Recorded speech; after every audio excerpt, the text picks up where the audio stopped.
Si je n'avais pas traîné aujourd'hui, je serais mort. Bonjour, je m'appelle Omar Youssef Soleiman, je suis écrivain d'origine syrienne.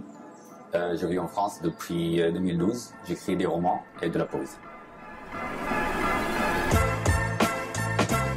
En fait, pour moi, c'est comme si on refait le monde à travers l'encre, c'est-à-dire à travers l'écriture, on peut exprimer, ou la littérature personnellement, je peux exprimer ce que je ne peux pas exprimer ailleurs. Et ça me permet de trouver un sort de pays avec le temps, un sort de soulagement, un sort de refuge même, parmi les mots et parmi les phrases et parmi les textes littéraires. L'enfance. L'enfance et les expériences de la vie quotidienne, bien sûr, et les lectures avant tout. Tout. Je crois que pour écrire, avant tout, il faut vivre, il faut beaucoup vivre, beaucoup d'expériences, et après, il faut lire beaucoup plus qu'on écrit, et après, on peut écrire. Mais il faut vraiment lire tout. C'est pas forcément la littérature ou les romans, c'est-à-dire, par exemple, pour écrire un roman, même lire des livres de philosophie, c'est très important, de psychologie, même de scientifique, tout est inspirant. Et on ne peut pas savoir où on trouve son inspiration. Ça tombe comme ça, parfois par hasard. Mais comme dit Éluard, il n'y a pas d'hasard, il n'y a que des rendez-vous. Désir, liberté et patience.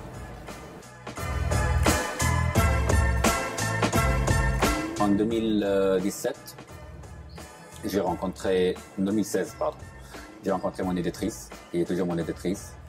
C'est elle qui m'a encouragé pour écrire en français.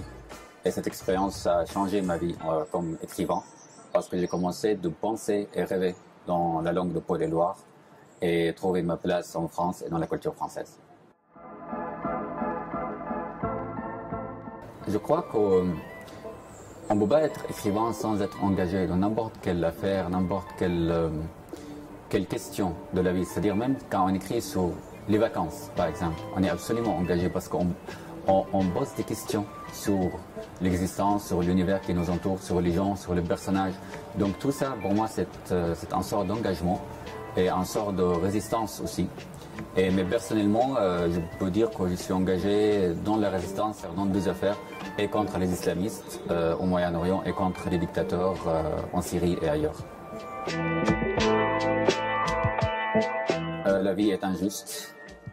Et on ne peut pas avoir le succès, je crois, si on ne continue pas. C'est-à-dire, on peut continuer, on peut essayer des dizaines de fois d'y arriver à ce qu'on rêvait, mais ce n'est pas forcément d'y arriver tout de suite. Le plus important, c'est de continuer malgré, même si on ne réussit pas.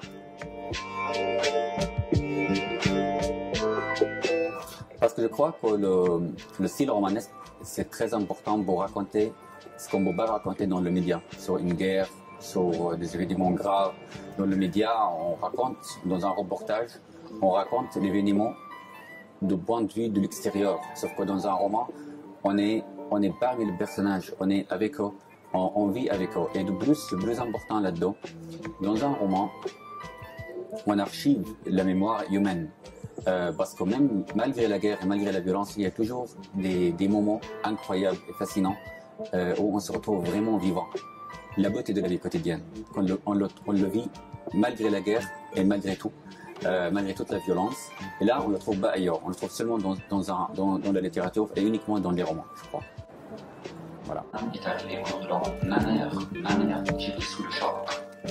Pas seulement de mettre cette scène, mais de penser pour les minutes que l'on a avec peut-être suite pour l'eau d'aller tomber sur des civils du grand entretien pour revoir les filles. J'ai repris mon chemin et c'est ça que j'ai avancé. Merci Sciences Po. Je m'entends, c'est un plaisir d'être là.